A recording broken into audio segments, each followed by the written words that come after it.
Bismillahirrahmanirrahim. Assalamualaikum warahmatullahi wabarakatuh. Halo para penggemar spoiler, kembali lagi bersama channel CFB21. Kali ini kita akan membahas film yang berjudul Nobody. Film ini menceritakan seorang mantan asasin dari ormas CIA yang hanya ingin menjalani kehidupan normal tanpa berlama-lama. Lebih baik langsung saja masuk ke inti ceritanya. Tapi sebelumnya, kami ingatkan agar kalian tidak lupa untuk menekan tombol subscribe terlebih dahulu. Dan jangan lupa nyalakan lonceng notifikasi agar kalian tidak ketinggalan video-video terbaru dari kami. Film dimulai dengan menampilkan seorang pria parubaya bernama Hans Mansell, di mana dia adalah sosok seorang ayah dan kepala keluarga bagi istri dan kedua anaknya, yang mana hari-harinya diisi dengan rutinitas yang selalu sama. Di malam itu, Hans terbangun dari tidurnya karena dia mendengar sesuatu. Hans mulai berjalan perlahan dan dia melihat sepasang perampok amatir yang masuk dari pintu garasi. Segera Hans mengambil stik golf dan segera menghubungi polisi. Belum sempat bicara, ternyata perampok itu sudah ada di depannya sambil menodongkan senjata. Your money.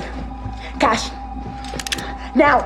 Ternyata yang menodongkan senjata ke Hans itu seorang wanita yang di lengannya ada gambar sebuah tato. Saat mereka hendak pergi, tiba-tiba Black berhasil menerjang salah satu perampok itu dan memiting lehernya. Bisa saja Hans melumpuhkan perampok wanita itu dengan mudah, tapi Hans mengurungkan niatnya. Justru Hans meminta anaknya untuk melepaskan para perampok itu, dan Hans membiarkan perampok itu pergi begitu saja. Tak lama polisi pun datang. Si Black sangat kecewa karena tindakan ayahnya yang membiarkan perampok itu pergi. Salah seorang polisi membela Hans karena sudah bertindak benar. Sementara petugas polisi yang lainnya if that was my family. Justru terkesan meremehkan sosok ayah sepertinya. Akhirnya malam itu Hans tidur di sofa. Walaupun istri dan anak sulungnya sangat kecewa, tapi tidak buat seorang gadis kecil. Pagi itu Black dapat tugas dari sekolah membuat laporan tentang veteran perang dan Black ingin mewawancarai ayahnya. Tapi Hans mengatakan kalau dia bukan prajurit tapi hanya seorang auditor. Justru hal itu semakin membuat Black memandang rendah ayahnya. Istrinya mengatakan agar Black mewawancarai Paman Charlie karena dia seorang prajurit sungguhan. What about your Uncle Charlie? He was a real soldier. Terlihat di sini, istri dan putranya sangat meremehkan Hans, tapi tidak buat si gadis kecil, karena saat mereka ingin berangkat, gadis kecil itu menggoda ayahnya dan memeluk hangat ayahnya. Ternyata tetangganya juga memberikan sindiran yang cukup keras dengan mengatakan bahwa jika rumahnya dimasukin perampok, dia tentu akan memberikan sedikit pelajaran agar si maling bisa tidur nyenyak di rumah sakit. Tak hanya di rumah, di tempat kerjanya, Hans juga mendapat perlakuan yang kurang menyenangkan dari Charlie si adik iparnya. Di sini Charlie tampil sombong dan arogan sambil menodongkan senjata ke wajah Hans, dan itu sangat merendahkan harga diri Hans sebagai iparnya. Akhirnya senjata itu diberikan ke Hans untuk melindungi keluarganya.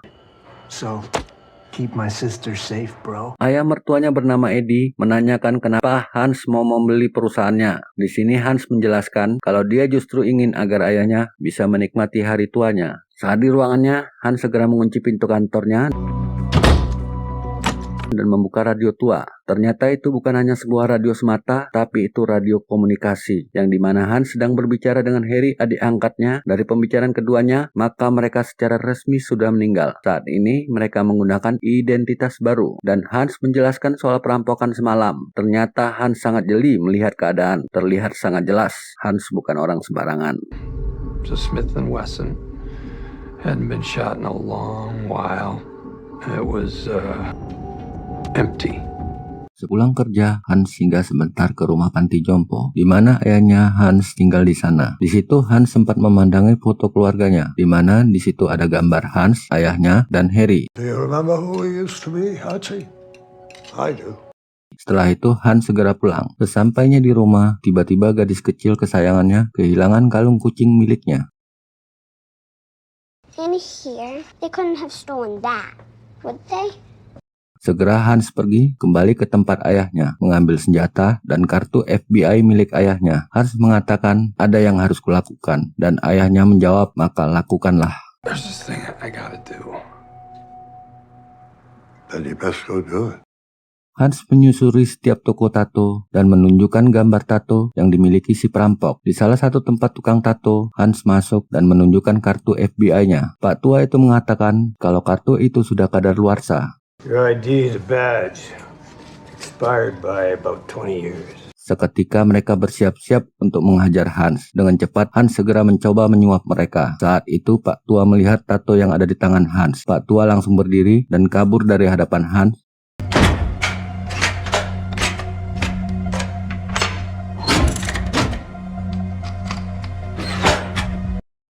Akhirnya Hans mendapatkan alamatnya. Hans segera mendatangi alamat itu dan langsung menghajar perampok itu. Hans meminta gelang kucingnya. Saat Hans ingin menembaknya, tiba-tiba ada suara bayi menangis sangat kencang. Hans melihat bayi kecil itu memakai tabung oksigen. Ternyata mereka merampok demi sang bayi. Lalu Hans keluar dengan kesal dan marah. Segera Hans pulang. Di tengah perjalanan, naiklah sekelompok pemuda cap tikus. Mereka ingin melecehkan wanita itu. Hans meminta pengemudinya agar segera keluar. Setelah itu, Hans mengajar mereka.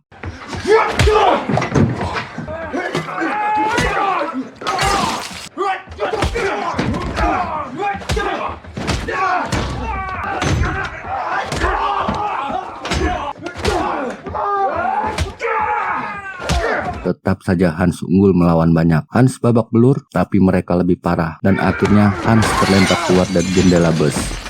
Hans bangkit dan berjalan tertatih-tatih dan masuk kembali ke dalam bus untuk melanjutkan pertarungannya. Hans menyuruh wanita itu segera lari.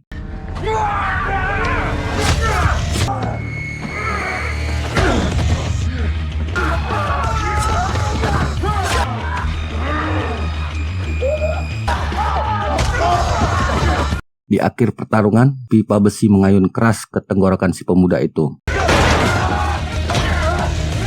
Dipastikan jakun si pemuda itu rontok seketika. Akhirnya Hans pulang ke rumah. Sesampainya di rumah, ternyata istrinya belum tidur. Rebecca segera mengobati luka Hans. Di sini Hans bicara dari hati ke hati. Tolong lihat aku dan jawab pertanyaanku.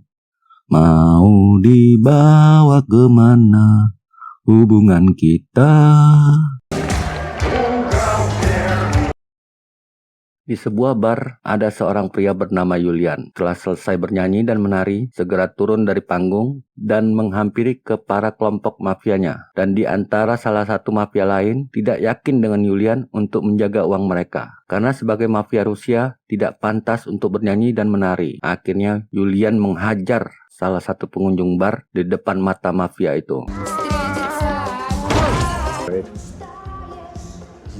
Handphone Julian berbunyi dan dia mendapatkan kabar kalau adiknya sekarat. Julian segera ke rumah sakit itu. Ternyata pemuda yang dihajar Hans pakai pipa besi adalah adik Julian. Julian mencari siapa yang memukul adiknya dengan bukti kartu milik Hans yang tercecer. How can I find this man?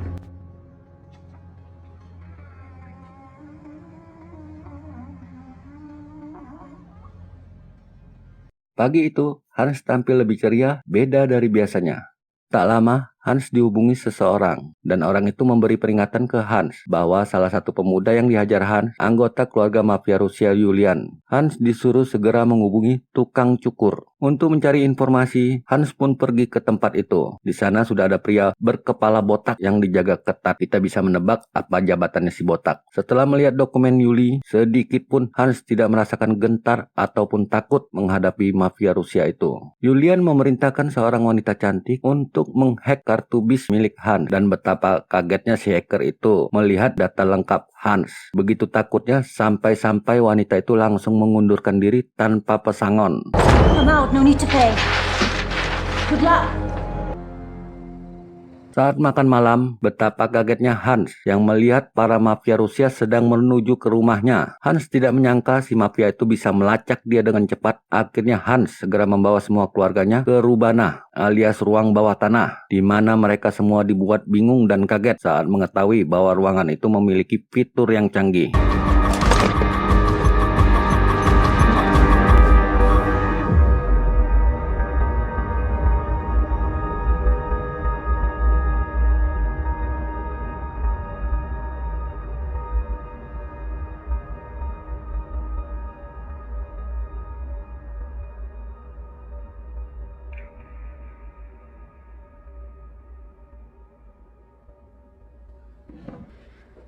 Don't call 911.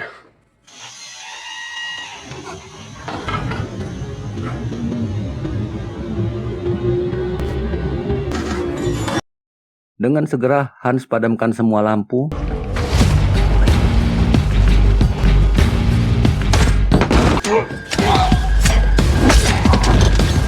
Dan saat mereka masuk, Hans sudah siap dengan pukulan bisbol. Tap, tap, tap. Dan salah satu ditikam pakai patahan kayu bisbol.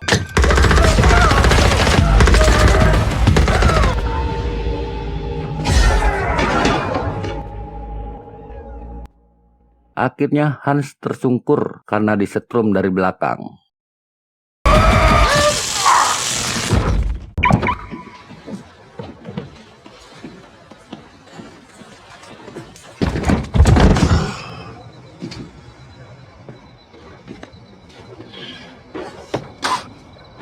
Di dalam bagasi, Hans dengan mudah bisa melepaskan borgol dan membuat mobil mereka terguling.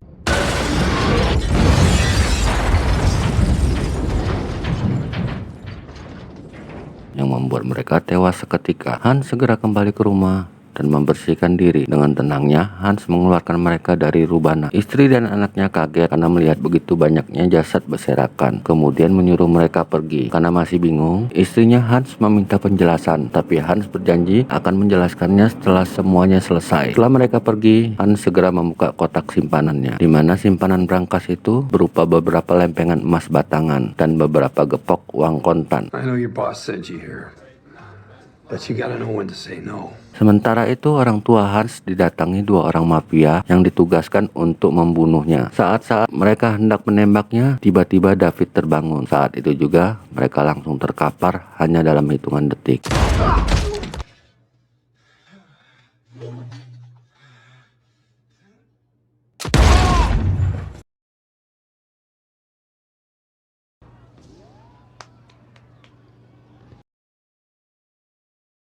Sneaky devil. Fucking kitty cat bracelet. Setelah Hans membakar rumah beserta jasad pasukan Yuli,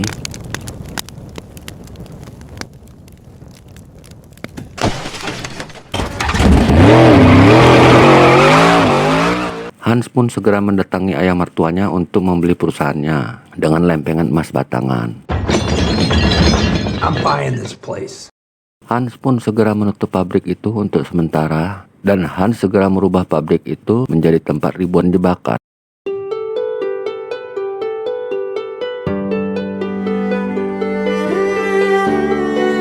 Malam itu Hans langsung mendatangi tempat penyimpanan uang milik Yuli. Sedikitpun Hans tidak ragu dan gentar menghadapi mereka.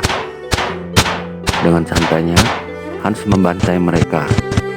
Dan tak hanya itu, Hans membakar uang para rekan-rekan mafia. Dengan begitu, maka para mafia akan mencari Yuli karena dia sebagai pemiliknya.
Setelah Hans menghancurkan semuanya, Hans pun dengan santainya datang sendirian ke klub milik Yuli. Yang bisa kita lihat Hans duduk manis depan panggung sambil makan serabi bakar.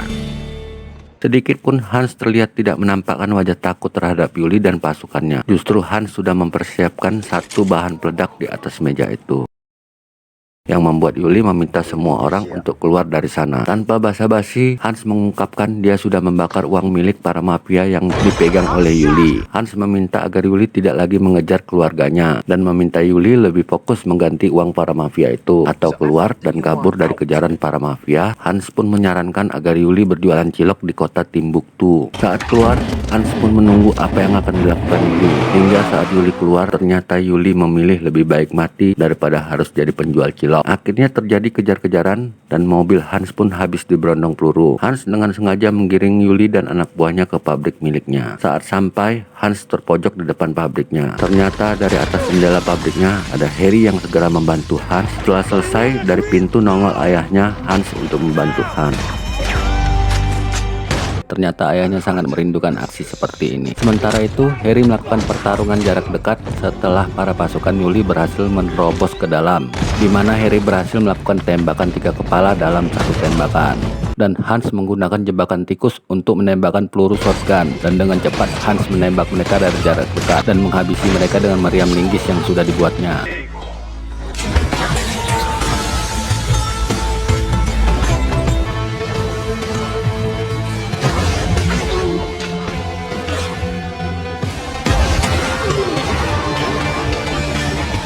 Akhirnya Yuli berhasil menembak bahu Harry yang membuat mereka bertiga terdesak. Akhirnya membuat Hans menempelkan bahan peledak ranjau ke perisai tameng anti peluru. Dan Hans pun segera mendekati Yuli memakai tameng itu dan meledakkan ranjaunya di depan Yuli.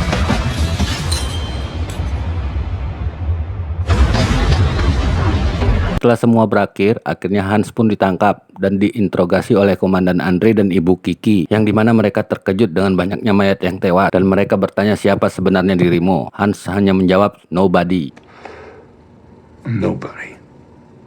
Akhirnya kedua petugas itu mendapatkan telepon yang meminta membebaskan Hans. Film pun berakhir dengan menampilkan ayahnya Hans. Sepertinya ayahnya akan beraksi lagi.